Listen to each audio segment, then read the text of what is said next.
Good morning, students. Today we are going to see a question based on total income for calculating the total income in the hands of an SSC. The SSC has the three character being a resident or an ordinary resident. Second one is resident but not ordinary resident. Third one is non-resident. For the assessment year 2020-21. Particulars of incomes are number one, interest on UK development bond, 50% of interest received in India. Amount is given 10,000. Second one is income from business in Chennai, 50% received in India, and amount is 50,000. Total amount is 50,000. Third one is dividend from British company received in London. Amount is 10,000. Fourth one is profit from a business in Delhi but managed entirely from London. That is 5 lakh. Interest on debenture in an Indian company received in London and amount is 4,000.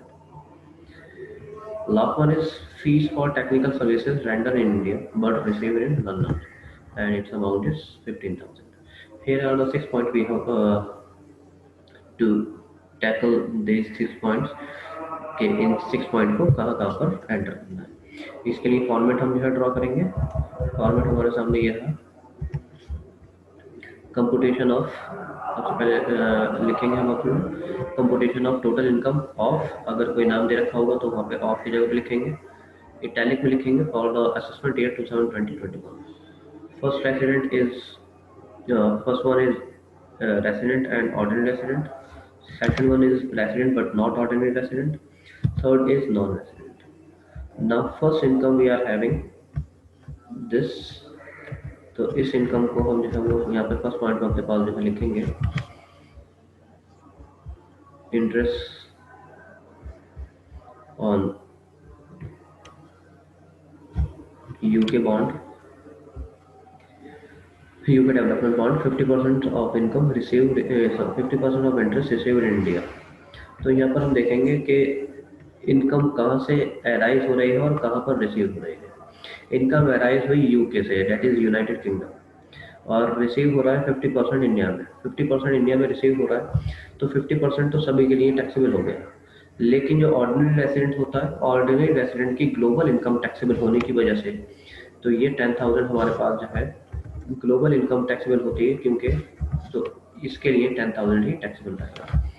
और second जो हमारे लिए है वो है हमारे पास resident but not ordinary resident, उसके लिए क्योंकि 50% रिसीव हो रहा है इंडिया में, तो 50% रिसीव होने की वजह से दोनों के लिए 5,000 टैक्सेबल रहेगा। नेक्स्ट पॉइंट हमारे पास दे रखा हुआ है income from business in Chennai. Chennai से इनकम जनरेट हो रही है, रिसीव करना है 50% इंडिया में। इनकम अगर जनरेट हो रही है इंडिया से, यानी अराइव हुए इंडिया से, तो हम इसको अराइव होने की वजह से सारे ही रेसिडेंट के लिए फुल्ली टैक्सेबल रखते हैं, चाहे रिसीव वहाँ पे 50% हो रहा हो या रिसीव 100% हो रहा हो या रिसीव 100% आउटसाइड इंडिया हो रहा हो, कोई भी केस हो। लेकिन हमको अराइज देखना है कि अप्रूवल और अराइज कहाँ से, इनकम से। इनकम का अप्रूवल और अराइज जो है चेन्नई से हो रहा है, डेट इज फ्रॉम इंडिया। तो यहाँ पे हम जो है सारी ही इनकम टैक्सेबल रखते हैं। थर्ड पॉइंट हमारे पास है in dividend from British company received in London. Dividend है जो कि ब्रिटिश कंपनी से रिसीव कर रहे हैं लंदन में। दैट मीन्स कि हमने जो था जो इनकम है वो इनकम को आउटसाइड नेशन की इनकम है, रिसीव भी आउटसाइड ही नेशन कर रहे हैं, तो इसके लिए टैक्सेबल किस किस के लिए होगा, रेसिडेंट के लिए होगा या नॉट ऑर्डिनरी रेसिडेंट के लिए होगा या नॉन रेसिडेंट के लिए होगा। तो मैंने बताया कि non resident but ordinary resident, इसके लिए तो ग्लोबल इनकम टैक्सेबल रहती है। बाकियों के लिए ये चीज़, क्योंकि हमने इनकम अराइव हुई है ब्रिटिश से, ब्रिटिश कंपनी से, जो कि रिसीव भी कर रहे हैं बाहर लंदन में ही रिसीव कर रहे हैं, तो यहाँ पर इनके लिए टैक्सेबल नहीं होगा। क्यों? क्योंकि यहाँ पे इनकी इनकम जो है वो इंडिया से अराइज नहीं हुई है। अगर इंडिया से अराइज हुई होती तो हम इनके लिए टैक्सेबल कर देते हैं। नेक्स्ट फोर्थ पॉइंट हमारे पास है profit from A business in Delhi but manage entirely from London. Delhi में बिजनेस है लेकिन पूरे तरीके से मैनेज होता है, एंटायरली मैनेज होता है लंदन से, क्योंकि बिजनेस का ओरिजिन इंडिया से हो रहा है, इनकम का भी ओरिजिन इंडिया से ही हो रहा है। तो इसलिए ये जो इनकम जाएगी टैक्सेबल जो होगी, सारे ही रेसिडेंट के लिए फुल्ली टैक्सेबल होगी। किसी टाइप का भी रेसिडेंट हो, फुल्ली टैक्सेबल जो है वो रहेगी।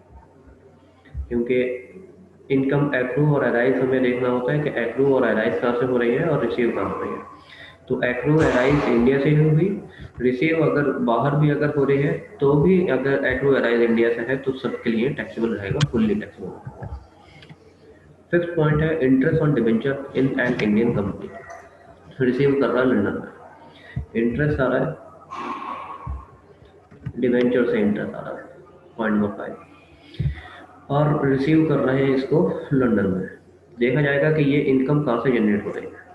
ये इनकम हमारे पास जो जनरेट हो रही है वो इनकम जनरेट हुई इंडिया से, क्योंकि इंडियन कंपनी है।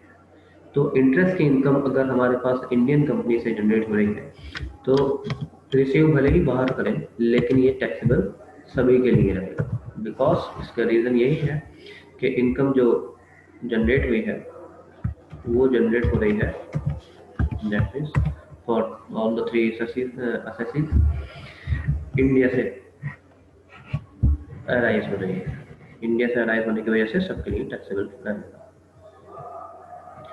लास्ट पॉइंट हमारे पास है फीस बताना है, फीस फॉर टेक्निकल सर्विसेज और जो कि रेंडर हुई हैं इंडिया में लेकिन रिसीव कर रहे हैं लंदन में। देखा जाए तो सेम ही पॉइंट है, टेक्निकल सर्विसेज इंडिया में दी और फीस रिसीव कर ले रहा है लंदन में जाकर के।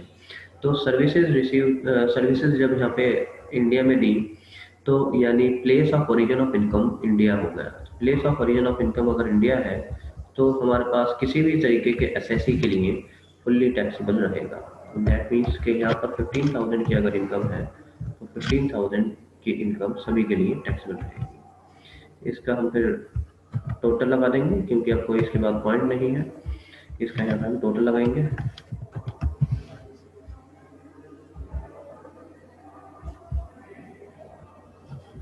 Let me put the question on single slide.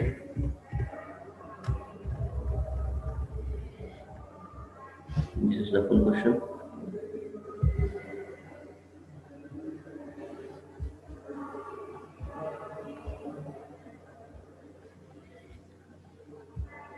इसका टोटल हम लगा देंगे 5 लाख, 5,10,000, 5,70,000, 5,80,000, 5,89,000,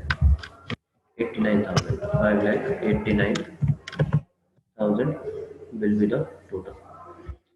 सेम यहाँ पर जो है वो 5,79,000 जो है वो टोटल आ जाएगा। थर्ड की भी पर्टिकुलर्स ऑफ इनकम सेम आ रहे हैं तो इसके लिए भी 5,79,000 टोटल हो जाएगा। अगर टोटल एक बार रिकैलकुलेट करके देख लीजिए 10, 60, 70, 5,70, 5,74, 5,74 and 15, 5,89,000. This is the total income in the hand of resident but not resident and ordinary resident, resident but not ordinary resident and non-resident। ये इनकम्स इनके लिए टैक्सेबल रहेंगे। Thank you very much.